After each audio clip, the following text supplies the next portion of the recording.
Oh boy. Are you guys ready to hear a joke?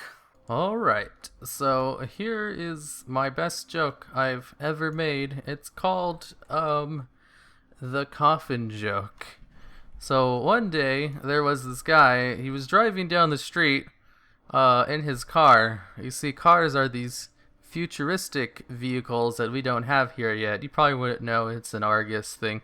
Anyways, he comes to a stop sign, and then a mortician's vehicle pulls up behind him, and he hears a knocking sound, a bump bump, and he is like, "Oh, that's kind of a weird thing to hear.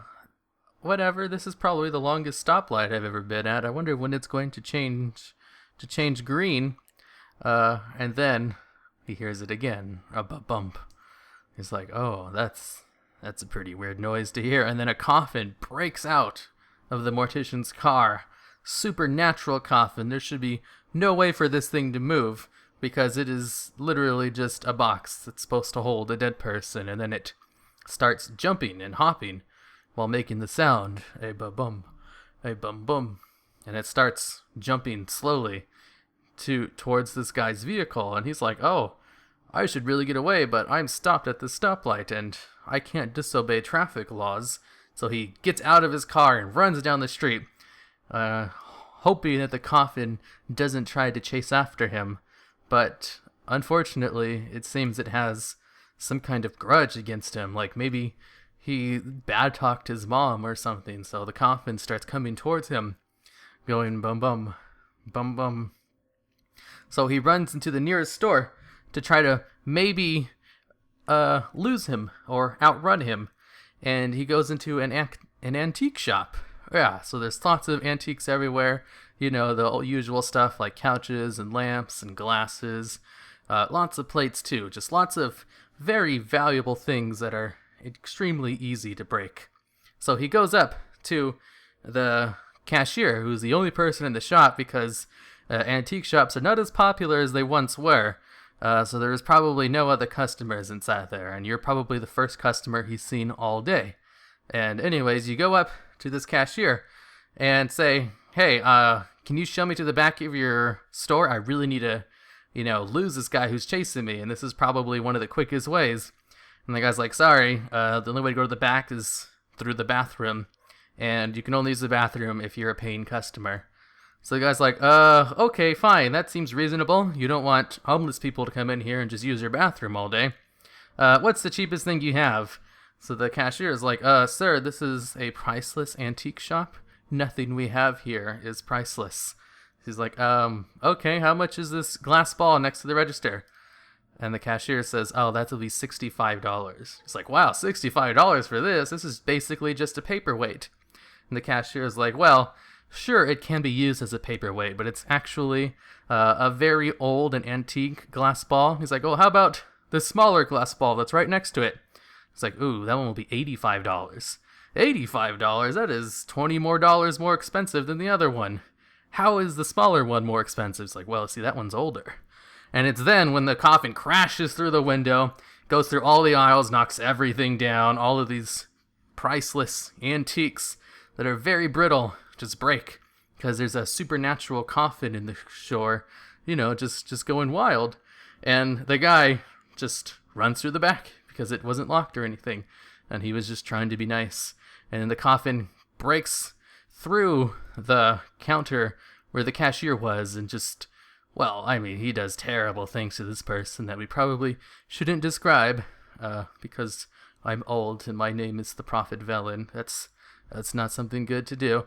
Anyways, the man, he runs out the store, and he runs out the back, and he goes into an alley. His advantage of being able to run through a store to lose the coffin seems to have been lost since he spent way too long talking to the cashier about a very ludicrously expensive glass ball. I mean, who wanted to pay $65 for something? So he runs through the alleyway and goes to the street, and stopped on the sidewalk is this biker. He has his helmet off.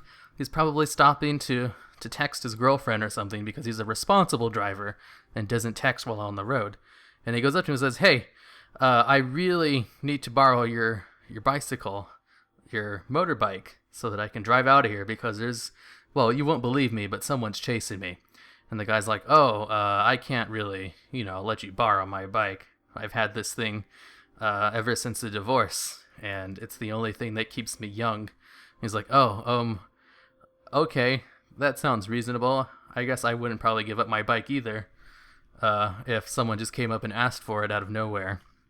So the Coffin breaks through the back door and is jumping towards him, and the guy, despite trying to be reasonable, he is really afraid of this Coffin and just throws the guy off the bike, puts on his helmet, of course, because, he's not that reckless, and then drives off. With his bicycle, he's able to just go on the sidewalk, weave in and out of traffic. Luckily, he had a bad streak when he was a teenager, and he learned how to ride motorcycles, and he got pretty good at it. And on his motorcycle, he tries to just go into the off-roads, try to go into the next town where he can drive for very long stretches of time without having to stop at a stop sign. And he thinks, wow, finally, I've lost the Coffin. And then he hears a bump, and he turns around and he sees the Coffin on a motorcycle of his own. Very supernatural. There's no way he should be able to ride this motorcycle, being a box. He doesn't have hands to control the levers or push the things. But this supernatural Coffin is riding a motorcycle and is chasing after him. So he sees, luckily, a hot air balloon competition and goes up to him. Where was I at again? Oh, right, to the Coffin jokes. Anyways, he goes to a hot air balloon competition, and he goes up to the guy, and he's like, I really need to use your hot air balloon. That'll be the only way I can get away from this Coffin that's chasing after me. So he's like, okay, that'll be $50 for a ride up into the air, but you can't go very far. And then the Coffin just crashes into the venue, knocks everyone down. Everyone is running in panic because there's this Coffin on a motorcycle just crashing through everything. And for some reason, this motorcycle is not falling down. So he pushes the hot air balloon guy out of the way. He thinks, if I've already stolen a motorcycle, what is stealing a hot air balloon? So he gets on the hot air balloon and just goes out of there. And it turns out controlling the hot air balloon was not as hard as he thought it might be. So he's in the air and he's finally escaped the Coffin. Or so he thinks.